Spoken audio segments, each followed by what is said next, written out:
¿Qué tal, gente? Un resumen de todas las sagas de God of War. Como saben, ya he subido resúmenes de algunos de los juegos, pero quería subir uno de todo en general. Espero les guste. La historia comienza con la Gran Guerra, una batalla de proporciones apocalípticas que enfrentó a dioses y titanes en el principio de los tiempos.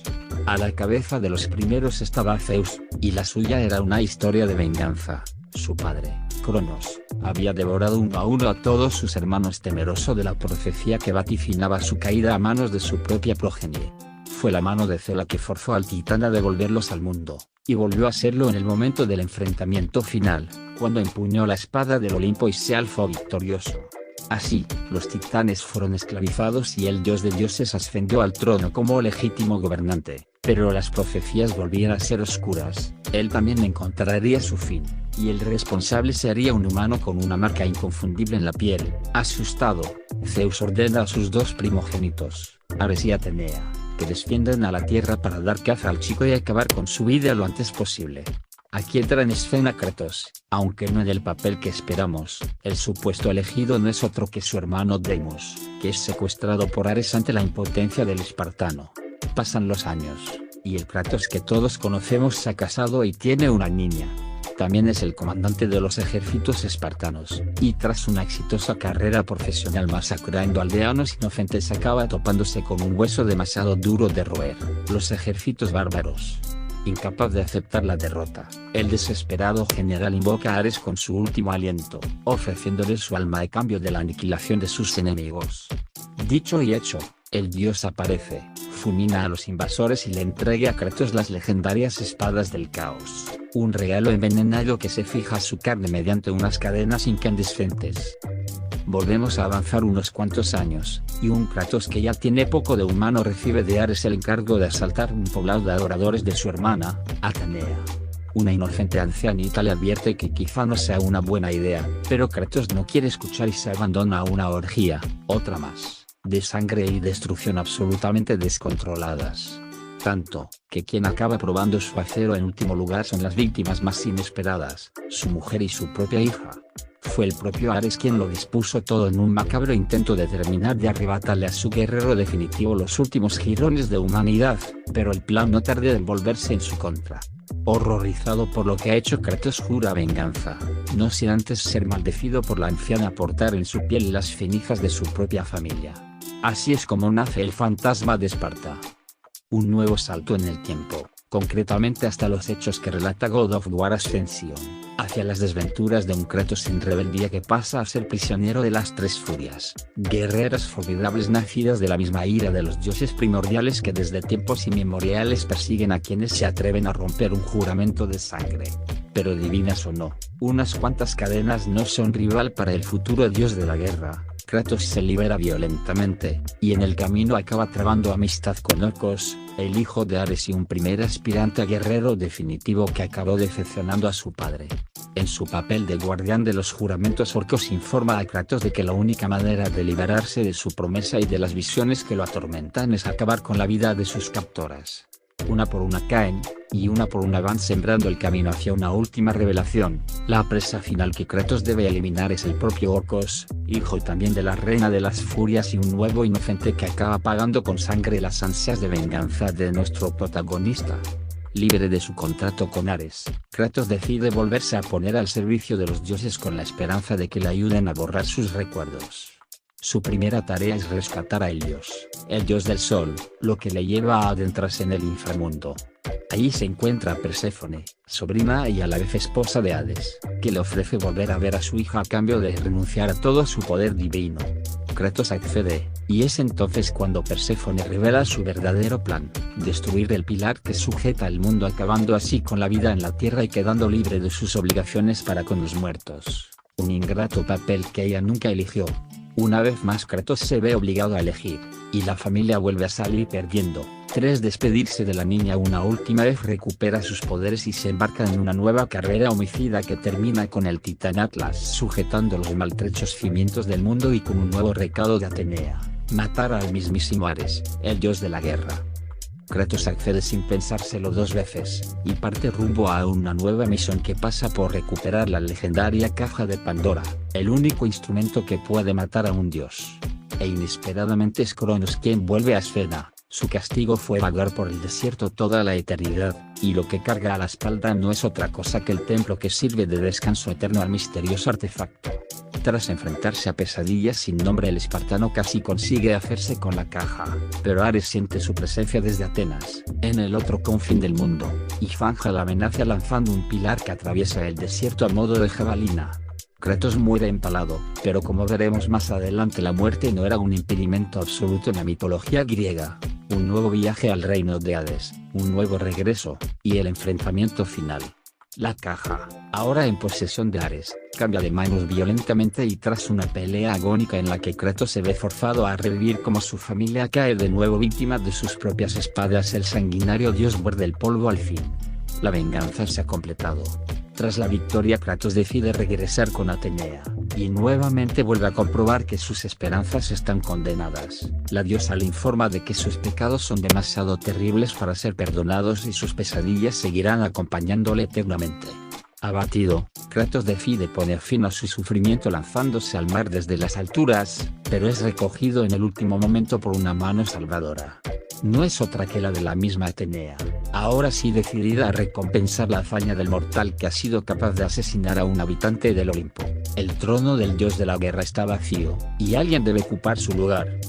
Nuestro héroe no tiene intención de descansar en tan distinguido asiento por mucho tiempo. Así, con Kratos convertido en el más reciente miembro del panteón, llegamos a los hechos que narra Ghost of Sparta, y a la búsqueda del hermano perdido, un Deimos que se encuentra prisionero, una vez más, en lo más profundo del reino de los muertos. Recién liberado y enfurecido aún por todos los años de cautiverio, Deimos ataca a su hermano, y tras una breve pelea el propio Thanatos decide tomar cartas en el asunto. Deimos vuelve a ser secuestrado, su hermano lo salva de una muerte segura, y llega el perdón. La alegría no dura. Los hermanos unen fuerzas contra el dios, pero la batalla se acaba cobrando 2 vidas. Kratos vuelve a consumar su venganza, y de nuevo emprende el camino a casa en total soledad. Impresionada por sus hazañas, Atenea decide ofrecerle a Kratos la recompensa definitiva, pues un hombre sin lazo alguno de parentesco entre los vivos puede por fin reclamar su lugar como un dios de pleno derecho. El espartano, sin embargo, rechaza la oferta y vuelve a jurar venganza, convirtiendo esta vez la conquista de toda Grecia en su nuevo objetivo. Es la primera vez que Atenea le llama hermano. Kratos avanza ciudad tras ciudad, y a lo largo de una de estas batallas sus poderes divinos le son arrebatados de nuevo, para ir a parar a un coloso que está a punto de derrotarle. No todo está perdido, la espada del Olimpo aparece en Esfena, y tras imbuirla de las pocas fuerzas que le quedan, Kratos consigue eliminar al coloso y reclamar la victoria. Aprovechando su forma mortal, Zeus desciende en persona en el campo de batalla y ensarta la espada en el pecho de Kratos, lo que nuevamente da con nuestro protagonista en el inframundo. Su descenso es interrumpido por Gaia, la madre de los titanes, que le ofrece un nuevo plan de venganza: hacerse con los hilos del destino, un artefacto que permite viajar en el tiempo y adelantarse a la treta de Zeus. Tras viajar a la isla de la creación a lomos de Pégaso y enfrentarse a nuevos y viejos terrores, Kratos consigue por fin regresar al momento anterior a su muerte, recuperar la espada y enfrentarse con Zeus, pero las cosas vuelven a torcerse justo antes del final. Atenea se interpone entre ambos y detiene la espada con su propia carne, revelando con su último aliento el sentido de las palabras que le dedicó tiempo atrás. Atenea y Kratos son realmente hermanos, y Zeus es el padre de ambos. Decidido a arrasar el Olimpo hasta sus cimientos, Kratos vuelve a utilizar los hilos para regresar al pasado y forjar un pacto con los titanes, que de vuelta al presente ascienden con las manos desnudas las faldas del monte sagrado en la escena que da comienzo a God of War. Y la primera batalla es cruenta, pero no tanto como su desenlace, en la que es sin duda una de las ejecuciones más recordadas de toda la saga. Kratos hunde sus dedos en las cuencas oculares del dios Poseidón, para posteriormente arrojar su cadáver al mar inundando el mundo completamente. La alegría de Kratos y Gaia no dura, porque Zeus interrumpe su ascenso y un solo ataque fugaz arroja a ambos montaña abajo. Es entonces cuando Gaia traiciona al espartano, un mero instrumento que ahora carece de utilidad, permitiendo que caiga de nuevo a una muerte segura. De vuelta en el inframundo es recibido por el espíritu de Atenea, y tras asesinar a Hades descubre que la clave de la victoria final reside nuevamente en la caja de Pandora y en la muchacha que le da nombre. Helios es decapitado, el rostro de Hércules se acaba convertido en una pulpa informe, y finalmente Kratos localiza a Hefesto, el dios herrero que creó a la chica como una llave con forma humana pero terminó encariñándose demasiado con ella. Kratos corre la misma suerte, y cuando llega el momento de sacrificarla para poder acceder a la caja, el recuerdo de su hija le hace replantearse las cosas. Evidentemente este momento de lucidez no podía durar, y basta una pequeña provocación de Zeus para que el espartano deje morir a la cría y vuelva a enzarzarse en una batalla que termina con una sorpresa más. La caja estaba vacía desde el principio. Padre e hijo vuelven a citarse en la cima del monte Olimpo. Gaia reaparece para sellar su traición intentando aprovechar el enfrentamiento para matarlos a ambos, pero el destino se reserva otro giro más. Los dos luchadores caen, y la pelea continúa dentro del pecho del titán, donde Kratos empala a su padre contra el corazón de Gaia acabando con ambos rivales de un solo golpe. Sabiéndose por fin victorioso, el espartano baja la guardia, momento que su padre, ahora en espíritu, aprovecha para contraatacar enviando a Kratos a una ensoñación en la que vuelve a ser torturado con recuerdos de su familia.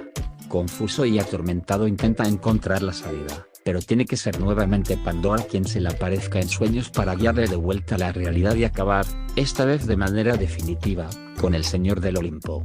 Con su venganza completamente consumada es el momento de una última revelación, y de una nueva aparición de Atenea, que reclama para sí el contenido de la caja. Una caja que en apariencia estaba vacía, pero que al abrirse habría liberado dos cosas: los males del mundo, que fueron a parar a una casta de dioses ahora corrompida y voraz, y la esperanza, un arma secreta que se había escondido en lo más profundo del alma de Kratos. Fue Atenea quien la encerró bajo llave, y quien ahora dice quererla para entregársela al mundo, pero Kratos ha aprendido a desconfiar de los dioses. Incluso de sí mismo, con un último esfuerzo alza la espada contra su hermana y finalmente se atraviesa su propio pecho, liberando un torrente de luz blanca sobre un mundo en caos y una humanidad que, en palabras de la diosa, no sabrá qué hacer con ella. Decepcionada y rabiosa dedica una última mirada de desdén al agonizante dios de la guerra, y Kratos muere como vivió, en total soledad, y rodeado del caos que él mismo ha creado. ¿O no? Porque un reguero de sangre se pierde en el mar.